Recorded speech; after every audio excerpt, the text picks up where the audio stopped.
So you've been thinking about purchasing a horse, but you don't have horse money, man. You can't be purchasing a horse. You got to save up for the rent, man. You know what I mean? You got to chill out with the horse talk. Anyway, hey guys, I'm TutsByKai. I'm Kai, and today we're back once again taking a look at how I made this cool little top-down pixel art ordeal, and I wanted to kind of stress that top-down pixel art is a lot different than other forms of pixel art. It's kind of like the perspective kind of changes things. So I wanted to give you guys a couple of tips, or kind of explain a little bit about how I make stuff like this and how the kind of process that goes into it. So the most important thing is consistency and keeping the same kind of angle, because a lot of the times you'll make things look like it's at a different angle, or it's too short, or it's too thick, or too whatever else.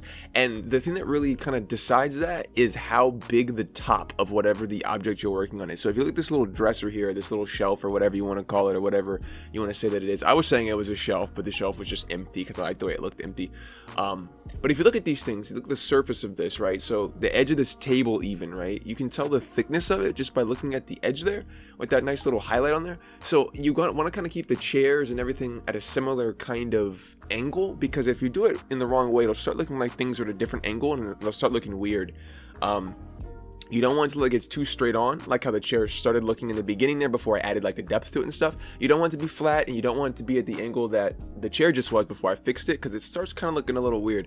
A good rule of thumb is if you look at all of the other objects in your scene and they all have a similar width, like of the top of the surface, you kind of want to keep everything around there, give or take like 1 or 2 pixels.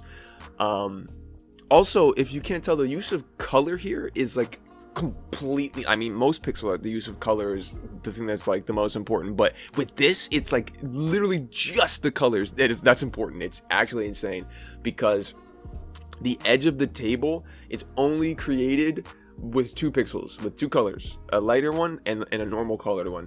And it's kind of unreal how there is no shape. Look, if you look at when I'm done messing with this door here, if you take a look at the table literally is just a rectangle with the 2 pixels at the top missing. And the reason why it looks 3D is because it has that little edge on it. So keep in mind the colors are super, super important. I actually had the most difficult time with this door, and it's making me mad looking at this. I'm getting upset looking at me not knowing what I want to do with this door. I wound up just doing like a little black hole, you know what I mean, like that. But my inspiration for this, if you can't tell, my inspiration for this entire like piece, this entire pixel art is like heavily like Animal Crossing, if you can't tell. It has like that kind of aura to it, I feel like. Oh dude, this couch was so fun to make. Sorry, I got excited. This couch was so fun to make because I wanted to do this shape, and I was like, how do I make this shape? And I really enjoy this, like the harder edges that I have on these. I think it looks really cool. And you can tell here once again the colors. Look at the if you make that entire shape of the couch solid black, it looks like nothing. It looks like just a weird blob. But the colors is really what makes it look like it is something. And if you can't tell, on the left hand side of the couch there's a line that goes down, but it transitions into a darker color, like a darker red from the black color, and that really helps sell like the lines cutting into the arm of the couch and stuff. It looks really cool. And then for this TV, I wanted to do antennas on the TV, but it didn't look right, and I didn't want those little pixels sticking up at the top, so I kind of just got rid of that.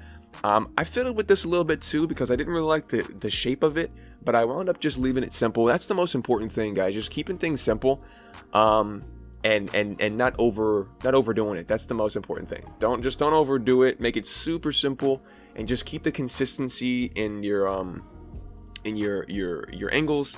And if you can't tell, at the bottom of all of these pieces, I have no black lines. And I like the way that looks a lot, because it looks like it's kind of flows into the ground a little more easier than it would if it was like solid black. Oh, and by the way, extra points in the comments if you can tell me what movie poster that is that I just created, by the way.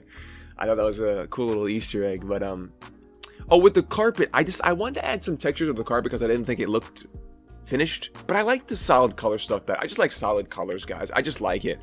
Oh, and the thing on the left over there, that's actually like a door to go to another area of the house. And I like that a lot. I think it's very, very cool. It's super simple. And a lot of people kind of get overwhelmed with like pixel art and stuff. And they start doing like crazy things. They start adding too much. They start doing too much. Keep it simple, guys. Literally just keep it simple. I promise. The most important thing about top-down pixel art is just getting the angles right and zooming in and out so you can see things, you know, from like a different perspective, so everything's not super close up. And then also going ahead and making sure that that all of your colors like represent a purpose. Don't just add like random colors, you know. Make sure, oh, I have a base color, like that's the red for the couch, oh, that's the tan for the top of the table or the bookshelf or whatever. And then I have a highlight color, then I have a darker color, then I have an even darker color. So yeah, just keep it super simple and have some fun with it, man. You know, this took me about maybe 50 minutes, maybe an hour and 10 minutes, something like that, but I was like just doing it pretty casually. But yeah, I hope you guys enjoyed. I'll see you guys in the next one, but until then, bye bye.